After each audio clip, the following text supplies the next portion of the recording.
En voyant l'immensité de ce navire, mes yeux brillaient aux lueurs du lever de soleil. Voici le Marion Dufresne, le navire de ravitaillement des terres australes et antarctiques françaises, là où pendant un mois nous allions vivre. Une réelle ville flottante, un restaurant, une salle de conférence et plein d'autres infrastructures. Un dernier au revoir à La Réunion avant ces 24 heures de navigation. L'hélicoptère nous permettant d'accéder aux îles nous déposa sur Tromelin, empruntant l'unique route de l'île pour y découvrir la base. Tromelin est une île de 1 km², située dans l'océan Indien, non loin de Madagascar, et où y vivent 4 habitants, surtout des scientifiques, qui y viennent pour en moyenne 3 mois. Nous avons aidé au ramassage de déchets, un réel choc en vue de la quantité d'objets que rejette la mer. Cette île abrite de nombreuses espèces d'oiseaux, faux à pieds rouges, gégis blanches et des fous masqués, un paradis éloigné de l'humain pour ces espèces parfois menacées. Les 5 jours qui ont suivi ont été rythmés par la découverte et l'enthousiasme, avant de poser les pieds sur la magnifique île de Crozet. Grande de 352 km², où y vivent des scientifiques, des plombiers, des électriciens et plein d'autres métiers permettant de faire vivre la base tout au long de l'année, et ainsi permettre la réalisation d'études scientifiques.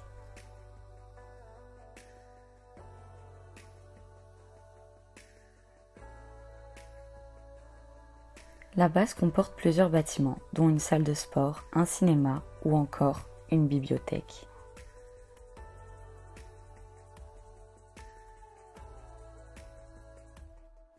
Après quelques minutes de marche, nous arrivons à ce qu'on appelle le toboggan, avec cette vue exceptionnelle. À chaque entrée et sortie de la base, il est très important de passer par ces brosses à pied, permettant d'éviter la prolifération d'espèces sur l'île. Le seul arbre de l'île, un pommier, se trouve dans cette serre. Puis, direction la baie des Marins, on y trouve une énorme population de manchots royales. Ces oiseaux marins, ne volant pas, vivent dans le sud de l'hémisphère. Ils se retrouvent ici en saison de reproduction. Les bébés ont un pelage marron et adultes, leurs couleurs deviennent jaunes, blancs et noirs. Des animaux attachants et à la démarche particulièrement drôle. Le ravitaillement des îles se fait majoritairement par hélicoptère. Tout le matériel, mais surtout les vivres pour 6 mois, y sont déposés. Retour sur le navire, avant un autre aspect très important de cette rotation, qui est le passage obligatoire à la salle de biosécurité. Avant et après chaque départ d'une île, nous devons inspecter nos affaires pour ne pas introduire d'espèces envahissantes. À la découverte de Kerguelen, j'ai été surprise que dans cette île, 3 fois plus grande que La Réunion, il y ait des voitures. Il s'agit de la plus grande base, notamment en termes d'accueil, où selon les périodes, de 50 à 80 personnes y vivent. Elle se nomme la base de Port-au-Français. Leur salle commune leur permet de s'y retrouver pour jouer ou encore faire la fête. La décoration personnalisée donne à cette pièce une âme unique. Durant ces 3 jours d'escale, nous avons visité les alentours de la base et l'Anse Pacha, avec une vue dégagée sur le mont Ross, d'une altitude de 1850 mètres.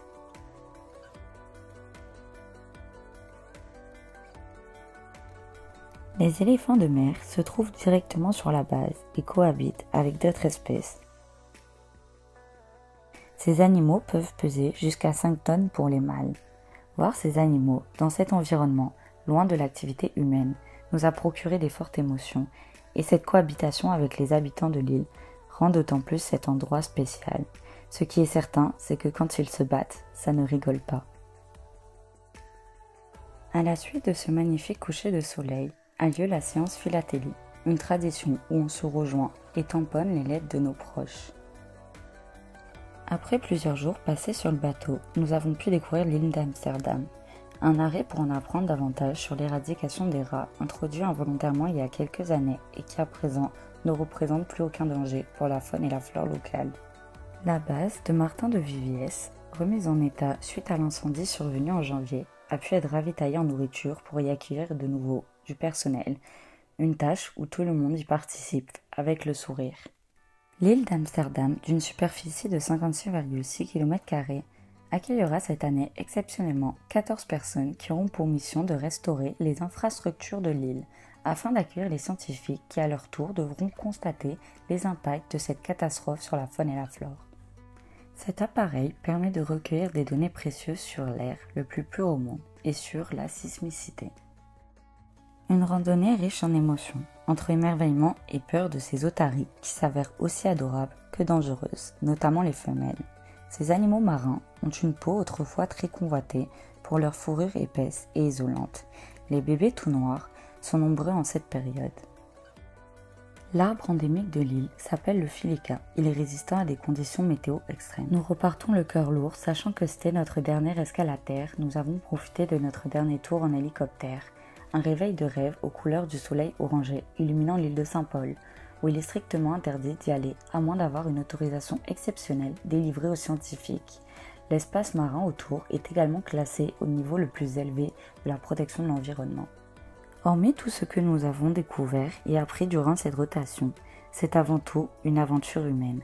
Ces moments de repas tous ensemble, nos soirées à jouer, ces moments de rire nous a procuré le sentiment d'être une grande famille unie alors que nous étions il y a peu des inconnus.